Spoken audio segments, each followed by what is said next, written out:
Welcome. So, yung previous na topic natin is all about NavMesh surface and NavMesh agent.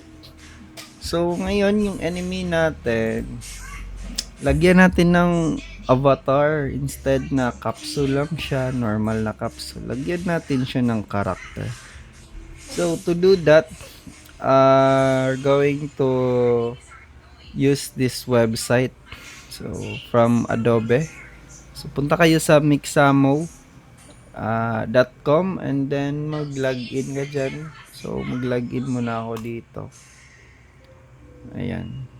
So, pag login ko, okay, after nyo mag-login, ito yung interface na makikita nyo. Kung hindi naman, just click this character na tawag. Ano ba tawag nito? Siguro, button na lang. Okay, sige. So, hanap tayo ng character. So, gusto natin is zombie kasi gawa kasi tayo ng towers. So, bali yung towers is yung kalaban natin ay mga zombie. So, hanap tayo. So, type tayo ng zombie. Search. And siguro ito. Use this character. After that, ito. Okay. Download. Please follow talaga. Yung format is FBX for Unity. Tapos yung pose is T-pose. Okay? Pero pwede din itong original pose. Okay. Ito na lang, original pose na. Then download. After nyo ma-download yan, ayun. May na-download na pala ako dito. So, nasa na ba? Dito tayo sa downloads. Ayan. Meron na pala ako dito.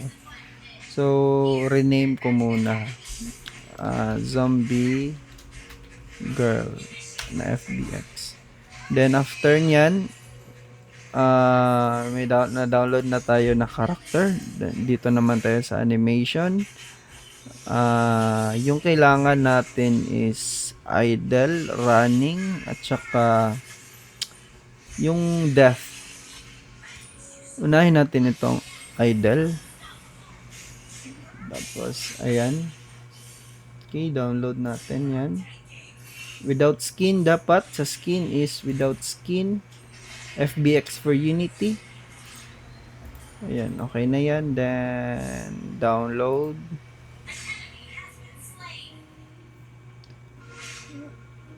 Okay. And then, ito na namang death. Ayan. So, download din natin. Without skin pa rin. Then, last is running. Okay, running. Zombie run. In place lang. Ayan, okay to.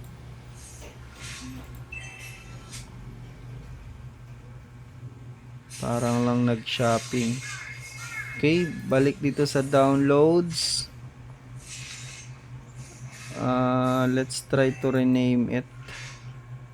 Pwede naman tayo mag-rename nito. Zombie, ano nga to? Ito ba yung idle? Ito naman is zombie death.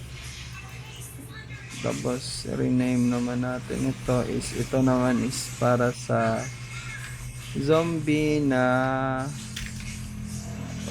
run. Then drag natin yan papunta sa ating project. Ayun lang, wala pa pala tayong folder. Okay, dyan na lang muna, then gawa tayo ng folder. Let's call it imported or ano ba, imported assets na lang.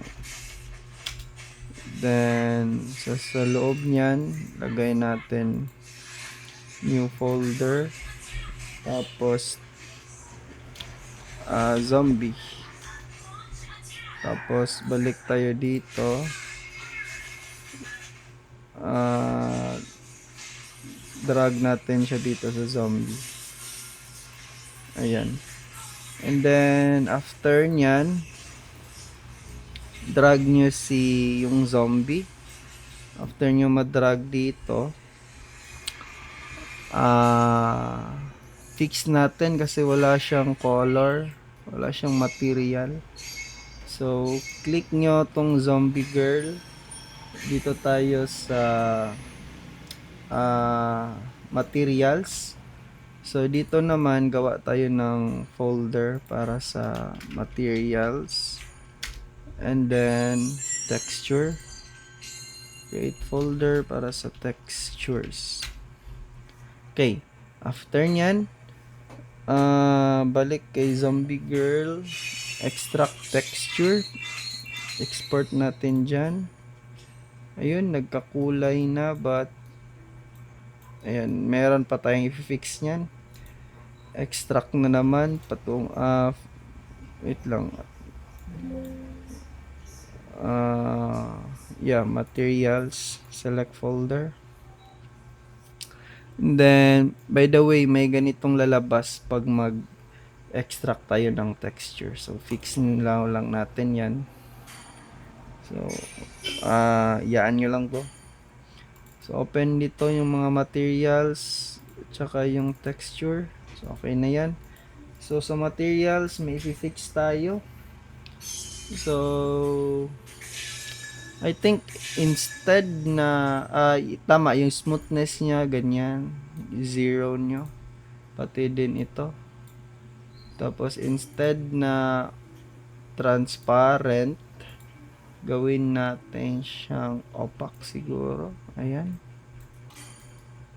Ayun, okay na. So, okay na to. Okay, after nyan, try nga natin cut out. And then mali, opaque talaga. Ayan. So after, okay na to. Okay, after nyan, balik tayo kay character. Ito dito tayo sa rig. Sa rig is create from this model, then apply. Tapos okay, nandito na yung rig niyan. Ayan, ito na yung rig niya. So paano ba to gawin? Like gusto natin mag-idle siya. So gawa tayo ng create nga tayo ng folder. Tawagin natin animation. Then drag natin itong tatlong animations, animation folder. Then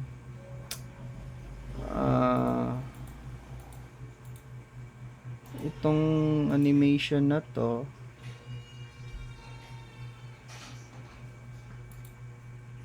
bakit dapat animation lang?